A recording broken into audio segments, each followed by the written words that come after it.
Hey, what's up? It's your boy BobbySapphire, and today it's time. We're going to talk about the three best decks in Star Wars Unlimited Shadows version. Check it out. All right, we're actually going to be looking at a bunch of decks today, not just the big three. We're going to identify the big three. We're going to talk about which decks are waiting in the wings, ready to take down the big three, and then we're going to take a look at a bunch of decks that are on the outside looking in. This is a full meta analysis, full meta breakdown. So what's this video going to do for you? It's going to tell you everything that you should expect to see when you enter a tournament. I'm not telling you what to play. I'm not telling you that your deck isn't good. I'm not saying that all of these decks always beat the other ones. I'm just trying to give you a big picture or what you should expect anytime you go to win a game of Star Wars Unlimited. All right, the first deck I want to look at today is Sabine Green. This is the list played by my teammate Chrono. He went 6-1 on the Friday event at Gen Con. What this deck aims to do, if you haven't seen it, it's the premier aggro deck in the game. It has been since the game got printed, and it remains so even through set 2. It's looking to put a lot of early pressure on you with 3 attack guys in Battlefield Marine, Green Squadron, A-Wing, Sabine Wren. It's looking to buff those guys with things like Wing Leader, Fleet Lieutenant, Medal Ceremony. And then it's looking to stick, ideally, a Darksaber or one of those Wing Leaders on Sabine Wren on the 3rd turn of the game and hit you for a whole bunch of damage, finish you off with an ECL Poe Dameron, or if you're lucky, and if you're not, an ECL'd Wrecker. This deck took 8 of the top 16 on the Thursday Gen Con event. This is a known quantity. We all knew there was going to be a lot of Sabine, yet it still dominated the Thursday event at Gen Con. I played Yellow Boba to try and beat that. I played, I think, 1 Sabine the entire day. There were Sabines everywhere. I didn't see any. You need to be ready for this deck. Even if you don't play them, it's still going to make up a large portion of the meta, possibly like 15 to 20% of the meta. It's always been the cheapest deck. Lots of people played it in set 1 because it's the cheapest deck, and people are going to continue to play it even though it has some bomb legendaries like Darksaber and Poe. A lot of people are playing no Poe and just going with the Darksaber. This deck does have trouble with some Boba Fett mid-range decks. It generally beats control, so all those Palps you see, if you see a 25 HP Kira as Sabine, you can expect to have a pretty favorable matchup. Pretty, I mean like maybe 55, 60%.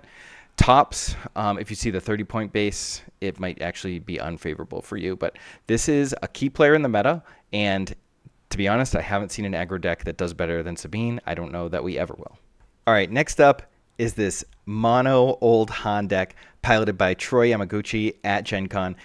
Your boy went 7-0 on Thursday, 6-1 on Friday. A legendary run. The stuff that's going to put him in the top of the Unlimited game for at least the next year.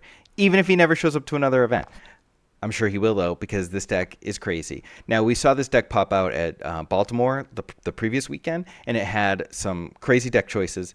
What Troy did with his list is make it more solid and more aggro.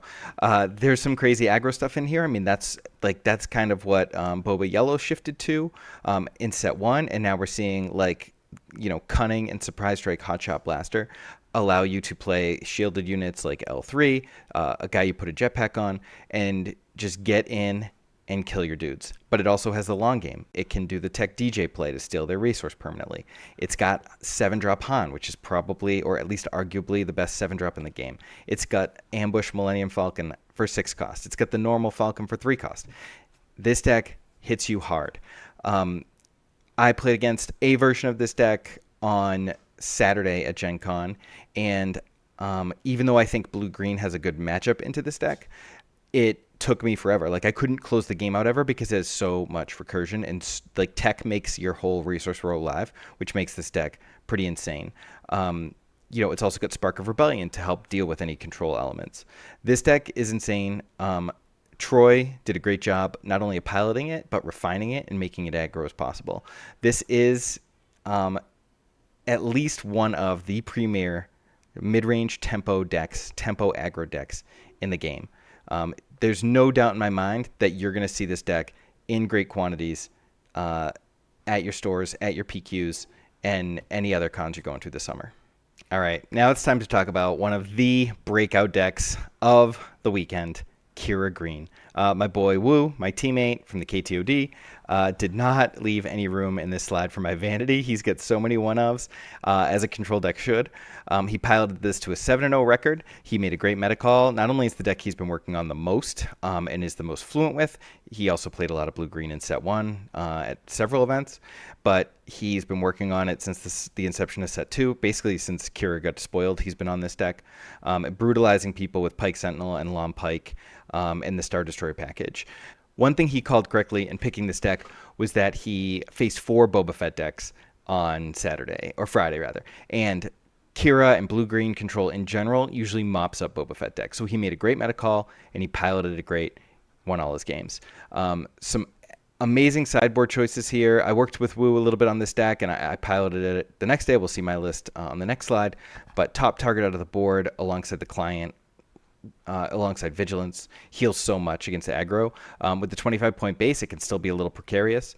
Against Ray and discard decks, and even just long control decks, those Palp's returns were money. They just keep recurring things like your Star Destroyers, or God forbid, a Ray pillages you and you discard Snoke, Maul, or Vader. You're getting that thing out a turn early, which is crazy.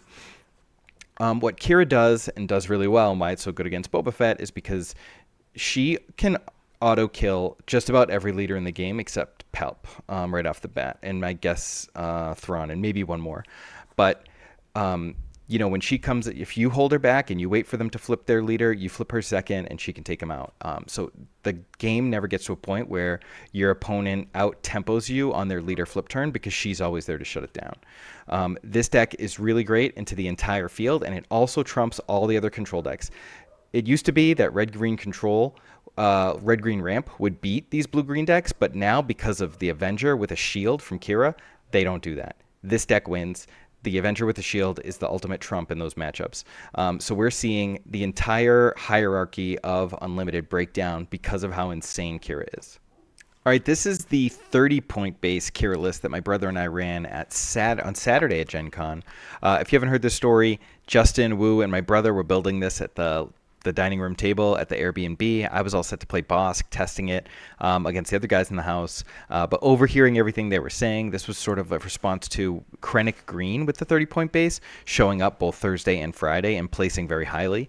In our testing, we found that Kira is just strictly better than Krennic in almost every situation that we could think of. Even like if he gains 4 or whatever against Sabine, like that's usually not enough to swing it. It's like the shielded Pike Sentinel and the things that Kira can do to auto kill units when she flips, that makes this deck so much stronger. So what they did was they built a 30-point base version that like kind of focused on Lieutenant Childson instead of doing things like ECLing Gideon Hask or Ruck.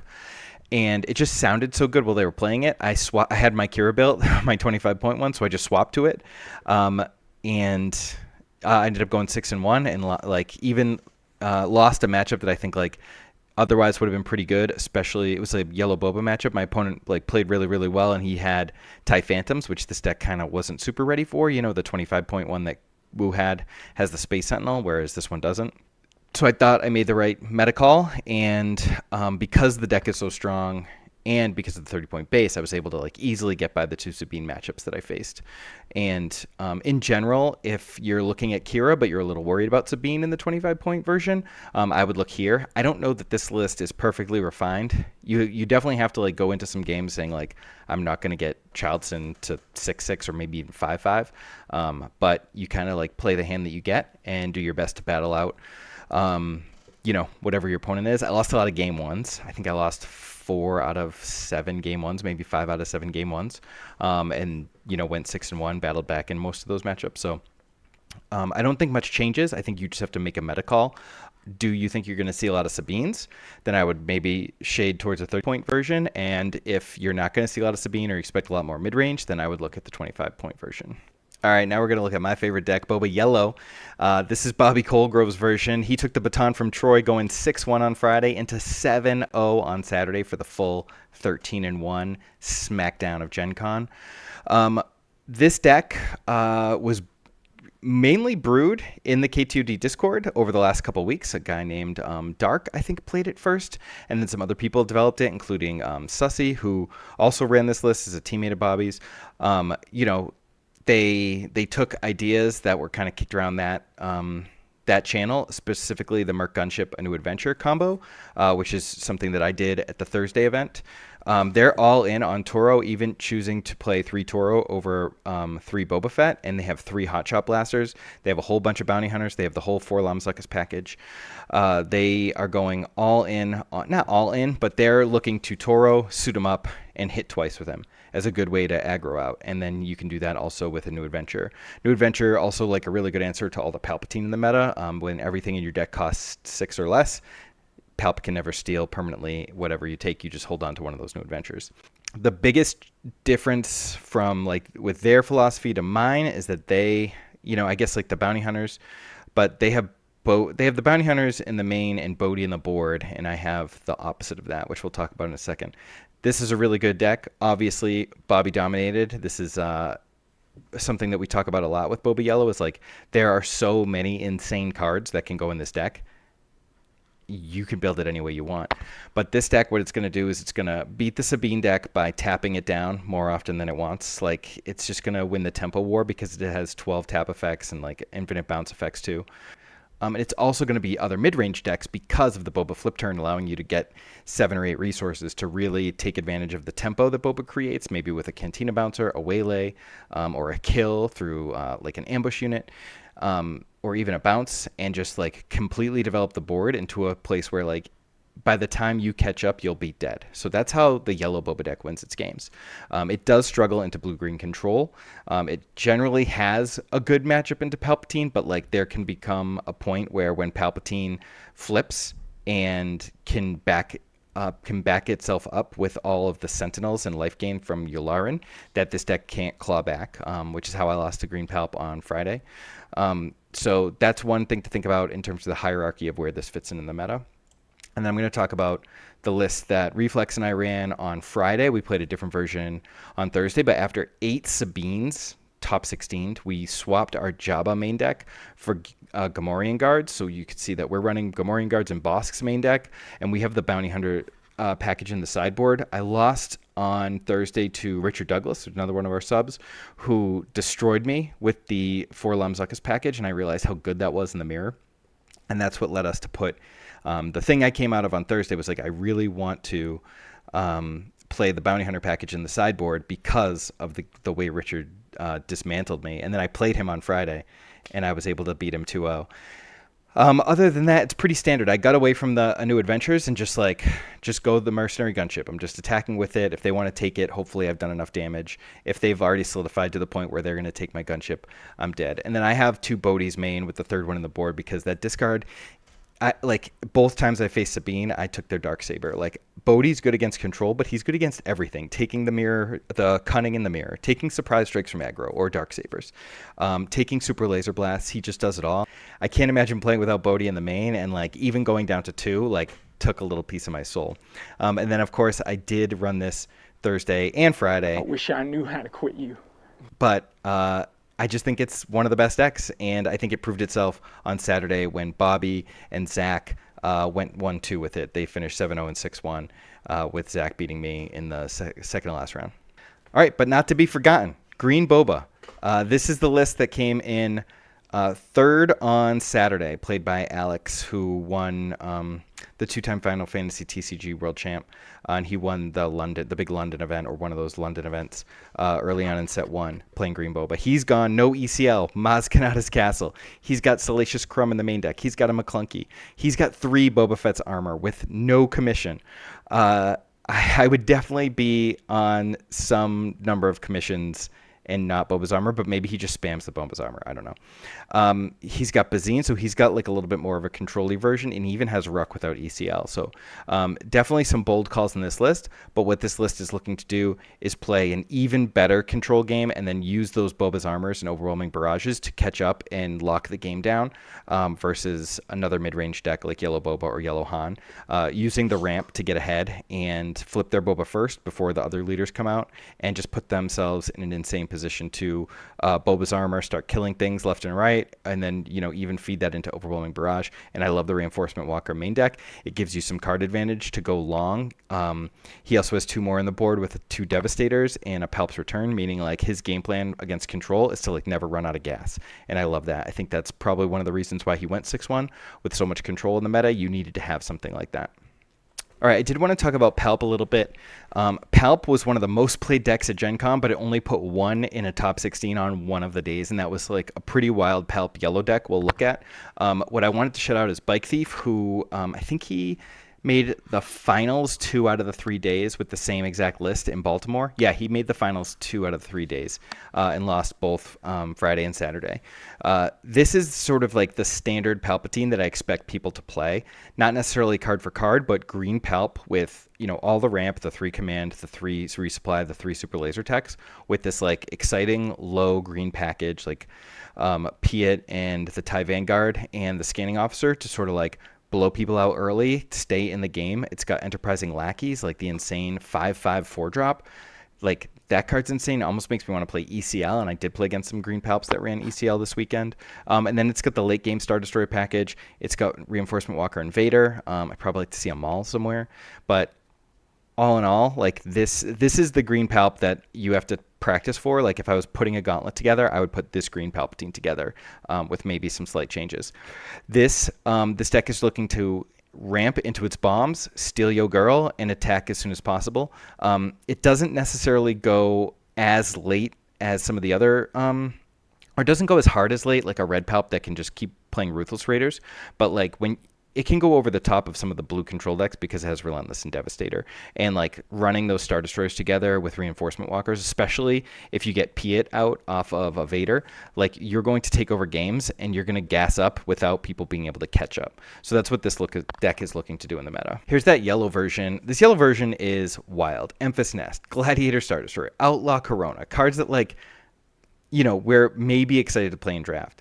I do love the Mahdi. I did a yellow Palp video in like way back in set 1, and I said like I really loved Mahdi to like kind of aggro out in these in some of the control mirrors. He also, it's a pretty standard Palp. It's got all the good green units. It's got all the good green Star Destroyers. He does have a Maul here. It's actually like pretty similar to the mono green deck in a lot of ways, while also having like some pretty wild cards. The Enfys Nest is like totally wild.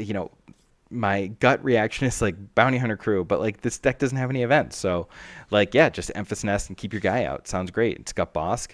I would maybe want to see that Aquian's Star Cruiser, the Ambush 8-drop, but like I can't say anything bad about this deck. It's got a bunch of crazy stuff, and I'll say this, no one's going to be ready for this. So there's the yellow Palp, the only Palp to win a mat at Gen Con. All right, now we're going to look at Frank Meyer's Blue Han deck. This deck sort of kicking around, like people were talking about it, but no one was really playing it. It had some finishes in Baltimore. No one really played it to too much success. Not that I remember on the first 2 days. I remember being at Gen Con. No one was really talking about Blue Han being like blowing up the scene. But here comes Frank. We know he's an amazing pilot. He played a crazy deck. Blue, red Han. This thing, like... the only thing that like is really missing for me from this deck is Wrecker, because Wrecker is such an insane blowout. But when you play a top end that has like Redemption, Chewbacca, and Krayt Dragon, I guess you don't want to blow up your resources. But like being able to play all of these things a turn earlier than normal because of Han Solo, like we've all gotten blown out by Luke Skywalker before. Imagine if he could do it a turn earlier. It's nuts. So this plays all the best cards in red and blue. It gets them out a turn early, and it tries to blow you out with that advantage. A lot of the units in here kill other things like Mace, Chewie, Luke, Poe. They can kill things. I guess like Poe doesn't kill too many things right when he comes out, but he can. And then obviously you're just trying to get to 8 and play that Krayt Dragon sooner than anyone else can. That means like, with all these other strong threats that you've played, like hopefully they're out of gas. This deck I can see struggling into Sabine, although I know Frank beat it, like being a strong Sabine pilot. He probably used that knowledge to his advantage. He also has a lot of restore in this deck, and he has a lot of removal. I probably would, he has the 3rd open fire in the board, but if I was worried about Sabine, I might think about that in the main deck. All in all, I think this deck is like crazy good. I think you're going to see a lot more of it. I think it's like one of the decks that coming out of Gen Con, a lot of people are going to play.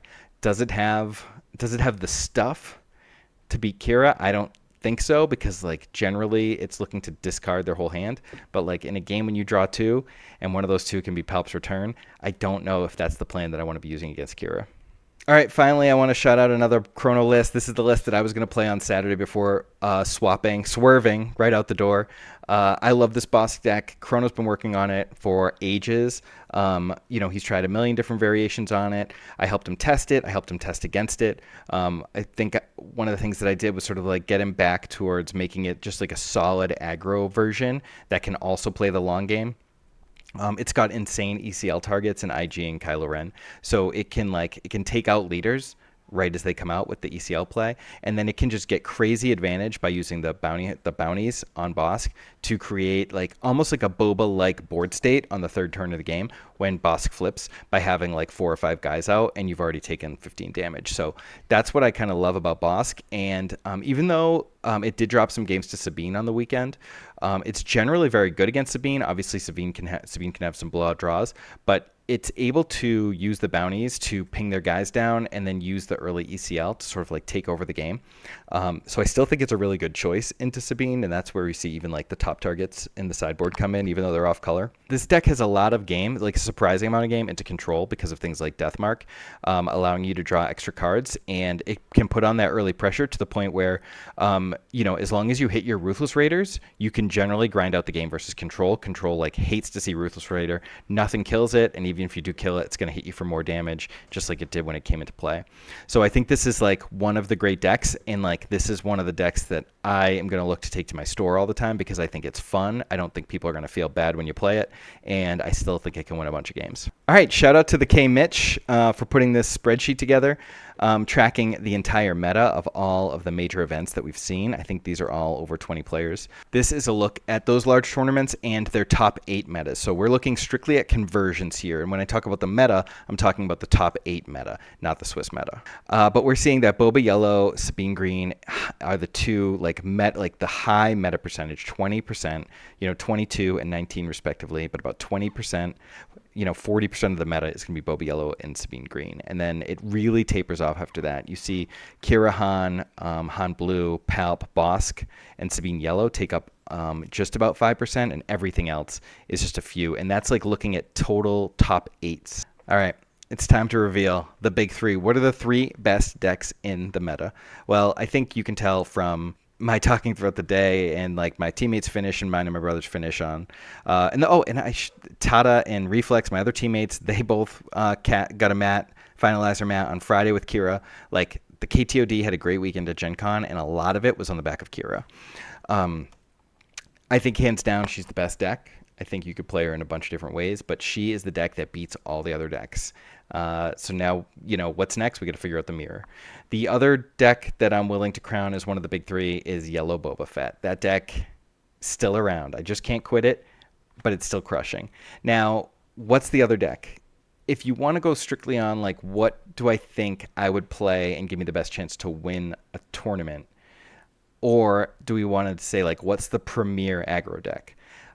If we're doing it by what's the premier, control is Kira, mid-range is Boba, and aggro, that would be Sabine.